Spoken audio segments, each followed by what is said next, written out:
Last time I pointed out how there was like a little Ocarina of Time moment with the all female fortress, right? Like the Gerudo. This time, coincidentally, we had a little winning Epona moment where he's like, if you win a horse race, you get to keep this horse, I'm like one track mind. I'm like, Ocarina of Time again.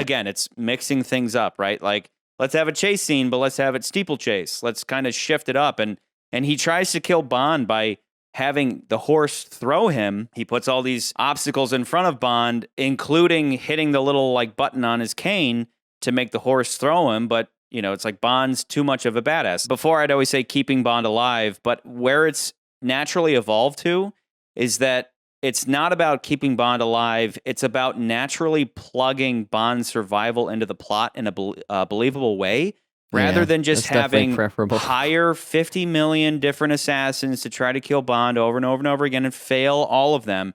Instead, with this one, it's like Bond runs into Mayday, but Mayday doesn't know it's Bond, and Mayday's actually running away from Bond, and Bond has to catch her, but he fails to catch her. Bond never identified her, so when he catches up with her later, he doesn't know it's her, and she doesn't know it's him either until she suddenly realizes that it is him. He was the man at the Eiffel Tower. They're onto him at that point, so Zorin looks up on the computer and confirms that he's actually 007, so then because he knows he's 007, he fucks with him because he's got an ego, so he's like, I'm going to have him killed by natural causes on this horse, and I'm going to kill Tibbet. And then at that point, when Bond survives all of that, he just tries to kill him by drowning, and he's confident that he is dead. So then Bond's able to go about his business because Zorin thinks he's dead. Then Zorin finds out that he's actually alive. Once he finds out he's alive, he tries to kill him again with the fire. Bond manages to survive that as well. And then at the end, it's all, about the showdown, about Bond running away, him trying to kill him with the flooding. I mean, it's all this natural push-pull, this up-down between Zorin has the advantage and then Bond has the advantage, just like back with Goldfinger. That was the same thing where it was like Bond wins, then he loses. Goldfinger wins, then he loses. And that kind of keeps us engaged in, and it all blends into the story seamlessly to where you don't get frustrated at the fact that Zorin can't just fucking kill Bond,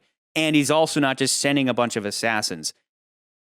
That's where it's a better Bond story rather than these frustrating Roger Moore movies of the past. It's just like him running away all the time, running away, assassin, running away, assassin, running away, another assassin, and they're all goofy assassins, This movie is so much more grounded in that sense, where you don't think Max Zorin's an idiot, because most of the time Max Zorin thinks that he's done his job, because the guy is literally trying to accomplish one of the biggest tasks ever. It takes a lot of planning in order to orchestrate a double earthquake that's going to wipe out your competitors and all that. Yeah. It's a big deal. So when he kills Bond, Bond's just like a fly on his ass that he swats, and then all these other people are just flies on his ass that he swats. But Bond, just like Kamal Khan says, he's like, Bond's a rare breed, and Zorin doesn't really realize that until the end of the movie, right? And even at that point, he's still confident that he's going to kill Bond by way of the Golden Gate Bridge, and then he's going to double back, and he's going to go blow up the mine anyway and complete his business. This'll hurt him more than me.